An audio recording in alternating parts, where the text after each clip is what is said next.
శరీరంలో ఒక్కొక్క అవయవానికి ఒక్కొక్క స్థానం యొక్క పనిని కలిగి ఉంటాయి. అలాగే ఈ విషయంలో ఒక్కొక్క దేవతకు ఉండవలసిన స్థానములు, చేయవలసిన పనులు ప్రత్యేకంగా నిర్దేశింపబడి ఉన్నాయి. ఈ దేవతలకు యంత్రం రూపమైతే మంత్రం నాదమవుతోంది. వేద వాక్కులచే ఆ దేవతలు ప్రత్యక్షమవుతారని, అనుగ్రహిస్తారని తెలుసుకున్న మన మహర్షులు మనకు మంత్ర యంత్ర శాస్త్రాలను అందించారు. వేదమునకు మూలము నాదము. దాని నుంచి బీజాక్షరములు ఉద్భవించి మంత్రములుగా శక్తిని సంతరించుకున్నాయి. అసలు యంత్రం అంటే ఏంటి? యంత్రం అంటే ఆరాధించే దేవత యొక్క శక్తి స్వరూపమే ఆ దేవతా శక్తి ఆ యంత్రం రూపంలో నిక్షిప్తమవుతోంది. మన పెద్దలు ఈ శక్తిని గుర్తించి 3 రకాలుగా భావించారు. అవేంటి అంటే ఇచ్ఛాశక్తి, జ్ఞానశక్తి, క్రియాశక్తి. ఏ పని చేయాలన్నా ఆ పని చేయాలి అనే ఇచ్ఛ అంటే కోరిక కలగాలి, అదే ఇచ్ఛాశక్తి. తరువాత ఆ పని ఎలా చేయాలి అని ఆలోచన చేయడమే జ్ఞానశక్తి. ఇచ్ఛ, ఆలోచన, జ్ఞానం రెండూ కలిగి తరువాత కార్యాచరణ జరపటమే క్రియాశక్తి. సృష్టికర్తకు దేనిని సృష్టించాలి అన్నా ఈ 3 శక్తుల కలయిక తప్పదు.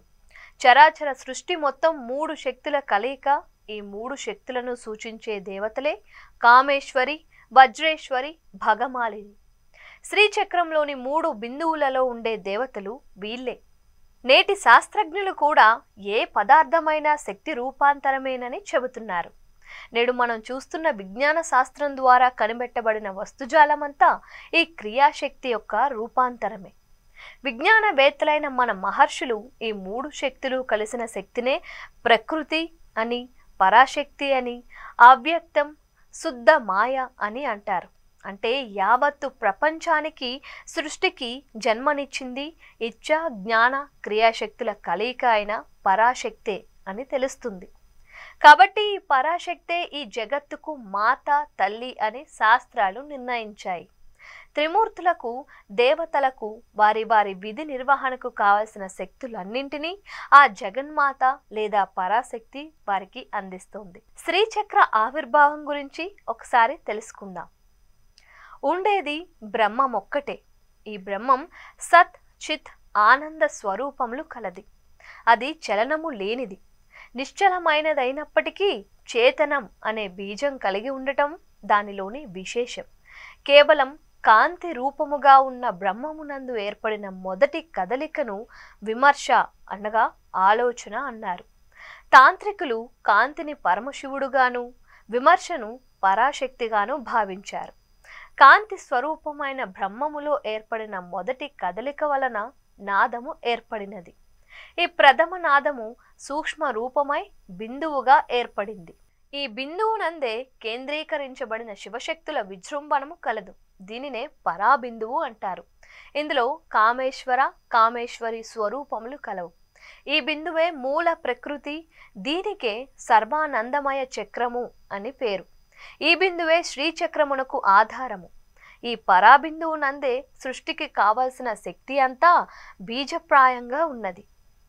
సృష్టి జరుగుటకు ఈ పరాబిందువు కొంత క్రిందకి దిగి వచ్చి శబ్ద బ్రహ్మముగా మారుతుంది. అనగా విత్తనము అంటే గింజలో ఉన్న 2 పప్పులు అంటే బద్దలుగా ఉన్నను, చుట్టూ ఉన్న పొట్టు అనగా పై పొర వలన గింజ ఒకటిగా కనబడినట్లు ఈ పరాబిందువునందు శివశక్తులు ఒకటిగా ఉంటాయి. శ్రీచక్రం, పరాశక్తి వేర్వేరు కాదు. అలా ఒకటిగానున్న పరాబిందువు నుంచి 3 బిందువులు ఏర్పడ్డాయి. అవేంటి అంటే శివశక్తులు ఒకటిగానున్న బిందువు, అచేతనంగా ఉన్న శివుడు, చేతనా స్వరూపమైన శక్తి. ఈ 3 బిందువులే త్రిగుణాత్మకములు. త్రిపుటల సమ్మేళనము, త్రిపురముల మొదటి త్రికోణము ఇది. శివపార్వతుల ఏకరూపమైన అర్ధనారీశ్వర తత్వాన్ని సూచిస్తోంది. మనం పరాశక్తి శుద్ధ స్వరూపాన్ని దర్శించలేం, కనీసం ఊహించలేం. కనుక శక్తిమాత తన మొదటి రూపంగా శ్రీచక్రాన్ని నిర్మించింది.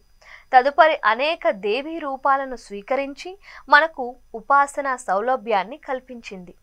శ్రీచక్రముతో సకల చరాచర జగత్తునకు, నామ రూపములకు, పదార్థములకు సమన్వయం కలుగుచున్నది. పరాశక్తికి శ్రీచక్రానికి ఏమాత్రం భేదం లేదు. శ్రీదేవియే శ్రీచక్రము, శ్రీమాత, శ్రీవిద్య. శ్రీచక్రములు వేరువేరు కాదని ఈ మూడు ఒకే పరబ్రహ్మ స్వరూపమని శ్రీ లలిత సహస్రనామ స్తోత్రము తెలియజేయుచున్నది. శ్రీచక్రం నందు లలితాదేవి ఎల్లప్పుడూ నివసించి ఉంటుంది. ఇటువంటి శ్రీ విద్యను, శ్రీచక్రోపాసనను మనువు, చంద్రుడు, కుబేరుడు, అగస్త్యుడు, లోపాముద్ర, అగ్ని, మన్మధుడు, సూర్యుడు, ఇంద్రుడు, శివుడు, స్కందుడు, దూర్వాసుడు అను 12 మంది 12 శాస్త్ర విధానములుగా ప్రవేశపెట్టినట్లు జ్ఞానార్ణవ తంత్రము తెలుపుచున్నది.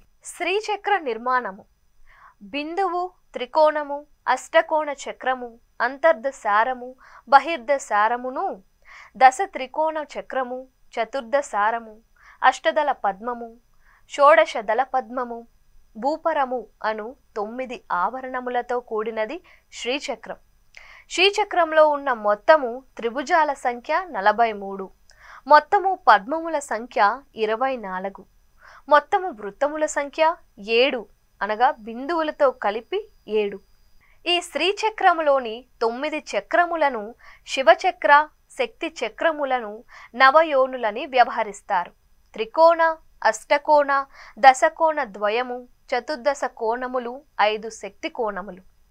బిందువు, అష్టదళము, షోడశదళము, చతురస్రము అను 4 శివచక్రాలు. ఈ చక్రంలోని బహిర్దశార, అంతర్దశారములను కలిపితే శ్రీచక్రము అష్టాచక్రం అవుతుంది. నవద్వార అంటే 9 త్రికోణములు. వాటిలో 4 శివాత్మకం, 5 శక్త్యాత్మకం. శ్రీచక్రంలోని నవావరణములు ఆరోహణ క్రమంలో ఈ విధంగా ఉంటాయి. మొదటిది భూపుర త్రయం, త్రైలోక్య మోహన చక్రం. రెండవది షోడశదళ పద్మం, సర్వాస పరిపూర చక్రం. మూడవది అష్టదళ పద్మం, సర్వ సంక్షోభిని చక్రం. నాలుగవది చతుర్దశారము, సర్వ సౌభాగ్య చక్రం. ఐదవది బహిర్దశారము, సర్వార్ధ సాధక చక్రం. ఇక ఆరవది అంతర్దశారము, సర్వ రక్షాకర చక్రం. ఏడవది అష్టకోణము, సర్వ రోగహర చక్రం. ఎనిమిదవది త్రికోణము, సర్వ సిద్ధి ప్రదా చక్రం. ఇక 9వది బిందువు, సర్వానందమయ చక్రం. ఒక్కొక్క ఆవరణలోని దేవతలను సాక్షాత్కరించుకొనుటకు కొన్ని ప్రత్యేక బీజ మంత్రాలు ఉంటాయి. శ్రీచక్రం మానవ శరీరం. గమనించవలసిన విషయం ఏంటి అంటే, ఈ జగత్తులోని సకల తత్వాలు, సకల భువనాలు, పరమశివుడు, పరాశక్తి మానవునిలో కూడా ఉంటాయి. మానవ శరీరమును 2 భాగములుగా చేస్తే నాభి నుంచి పై భాగము ఊర్ధ్వలోకమని, కింది భాగం అధోలోకమని, ఈ రెండింటినీ కలిపే వెన్నుముకను మేరుదండమని అంటారు. శ్రీచక్రమును కూడా మేరువు అంటాము. మేరు పర్వతము కూడా భూమికి ఇరుసు వంటిది. ఏ రకంగా పరాశక్తి దివ్య స్వరూప కాంతుల చేత జగత్తంతా ప్రకాశవంతమవుతుందో, మన మేరుదండములోని కుండలిని శక్తి చేత శరీరమంతా చైతన్యమవుతుంది. మనలో ఆత్మ ఉన్నదని అంగీకరించినట్లే మన శరీర నిర్మాణ ప్రాధాన్యం కూడా గుర్తించాలి. నవావరణాత్మకమైన శ్రీచక్రానికి మానవ శరీరానికి తేడా లేదని శాస్త్రం చెబుతోంది. శ్రీచక్రాన్ని ఆరాధిస్తే అన్ని దేవతామూర్తులను ఆరాధించినట్లే అని తంత్రశాస్త్రం తెలుపుతోంది. శ్రీ అంటే శుభకరమైనది. దీనిని నవచక్రమని, వియత్ చక్రమని, నవయోని చక్రమని అంటారు. చక్రము ఎప్పుడూ పరిభ్రమిస్తూ ఉంటుంది. దీనికి ఆద్యంతములు ఉండవు. కేంద్ర బిందువు నుండి పరిధి వరకు ఎక్కడ కొలిచినా సమానంగా ఉంటుంది. చక్రం ఆరాధన ప్రతిమ ఆరాధన కన్నా శక్తివంతమైనది. మంత్రం వల్లే యంత్రం కూడా మహిమ కలదే. శరీరమే దేవాలయము, జీవుడే అక్కడి దేవుడు. అజ్ఞానమే మాలిన్యాన్ని త్యజించాలి. ఆ దేవుడే నేను అనే భావమే పూజ. ఆ భావనతోనే అర్పించాలి. కాబట్టి సాధకుని ధ్యానము, పూజ, భావన బాహ్యము నుండి లోనికి చొచ్చుకొని పోయి ఆత్మను చేరుకోవాలి. విశ్వంలోని శక్తులన్నీ 9 ఆవరణముల ద్వారా ఉత్పత్తై మానవుని పంచకోశములందు అంటే అన్నమయ, ప్రాణమయ, మనోమయ, విజ్ఞానమయ, ఆనందమయ కోశములందు ఇమిడి ఉన్నది. శ్రీచక్రాన్ని మన శరీరంతో పోల్చి పరిశీలిస్తే ఆ జగన్మాత శ్రీ లలితాదేవి దర్శనం ఎంత అదృష్టంగా అనిపిస్తోంది. మనలోని కర్మ, జ్ఞానేంద్రియాల వెంటపడి పరిగెత్తే మనస్సు, బుద్ధి, అహంకార, మమకారాలు, కామోద్రేకాలు, శృంగారాది నవరసాలు, జాగ్రత్త, స్వప్న, సుషుప్తాది అవస్థలు, వీటిని నడిపే సత్వ, రజ, తమో గుణాలు, వీటన్నిటినీ ఆ శ్రీదేవి విభూతులుగా గ్రహించి వీటన్నింటినీ దాటి బిందు స్థానమునకు చేరుకోగానే అచట అద్వితీయమైన సచ్చిదానంద రూపమైన సస్వరూప అనుభవము కలుగుతోంది. అదే శ్రీమాత దర్శనం.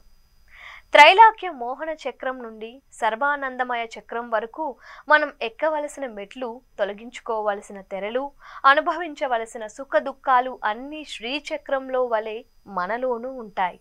ఈ ప్రయాణంలో అడ్డంకులు పూర్తిగా తొలగవు. మనమే జాగ్రత్తగా నెమ్మదిగా వాటిని దాటుకొని పోవాలి. వాటిని లేకుండా మనం చేయలేము. మనలోని ప్రాపంచికమైన 36 తత్వములు, త్రిపుటలు, నవారణములను నిర్లిప్తతతో నిష్కామంగా, నిస్వార్థంగా అనుభవిస్తూ గమ్యాన్ని చేరుకోవడానికి నిరంతరం సాధన చేయాలి.